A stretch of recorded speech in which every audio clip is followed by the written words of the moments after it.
आप हमारे वीडियो को देखते हैं, आपको बहुत बहुत धन्यवाद। एक ऋषि मुनि थे, वो बहुत ही ज्ञानी थे। यह बात सब लोग जानते थे और वह ऋषि मुनि से जिसकी भी बात हो जाती थी उसका जीवन धन्य हो जाता था। सब लोग चाहते थे कि ऋषि मुनि उनके घर आएं। वह ऋषि मुनि ने एक नियम बना लिया था कि अपने शिष्यों के साथ वे गांव-गांव घूमकर भिक्षा मांगते थे और लोगों को उसी बहाने आशीर्वाद दिया करते थे। एक दिन वह अपने शिष्यों के साथ एक गांव में पहुंचे और एक औरत के द्वार पर उन्होंने आवाज लगाई। औरत बाहर निकली और बाबा को देखकर बहुत खुश हो गई। उसने कहा, बाबा मैं धन्य हो गई, आप मेरे द्वार पे आए। आप मुझे कुछ आशीर्वाद दीजिए, नहीं तो कोई मुझे ज्ञान दीजिए। बाबा ने कहा, नहीं बेटी, आज मैं तुझे कोई ज्ञान नहीं दे सकता और न ही कोई आशीर्वाद दे सकता हूँ। इसके लिए तुम कल तैयार रहना। मैं कल तुम्हारे घर फिर भिक्षा मांगने आऊँगा और उसी वक्त मैं तुझे आशीर्वाद दूंगा। औरत खुशी खुशी राजी हो गई और बाबा चले गए। दूसरे दिन औरत को पता था कि उसके द्वार पर ऋषि मुनि आने वाले हैं अपने शिष्यों के साथ। उसने बहुत खुशी से बहुत सारा खीर बनाई। खीर में उसने काजू, किशमिश, पिस्ता सब कुछ डाला बाबा की सेवा करने के लिए, ताकि बाबा उससे और ज़्यादा खुश हो सके।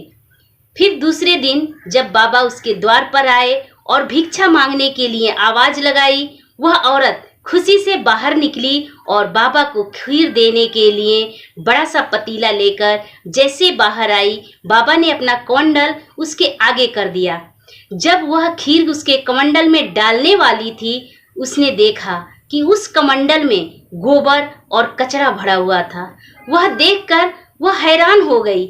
उसे समझ में नहीं आया कि बाबा इतने गंदे बर्तन में खीर क्यों लेना चाहते हैं, या बाबा ने ये देखा ही नहीं।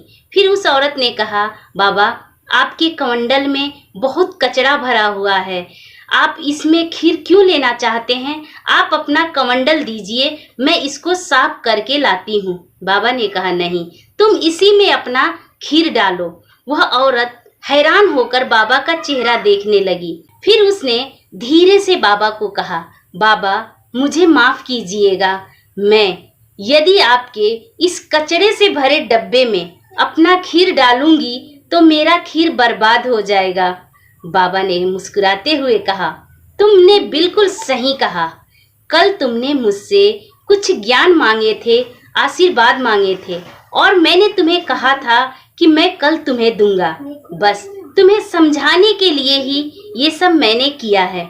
जिस तरह से किसी के माइंड में चिंताग्रस्त हो, उल्टे पुल्टे विचार आते हो या वह नेगेटिव सोचता हो, उसको कोई भी कितना भी ज्ञानी इंसान क्यों ना हो, उसे कितनी अच्छी भी ज्ञान क्यों ना दी जाए, उसके दिमाग में जाकर सड़ जाता है। इसलिए जो लोग पॉजिटिव सोचते हैं उन्हीं को अच्छा ज्ञान दिया जा सकता है और उन्हीं को वह ज्ञान समझ में भी आएगा।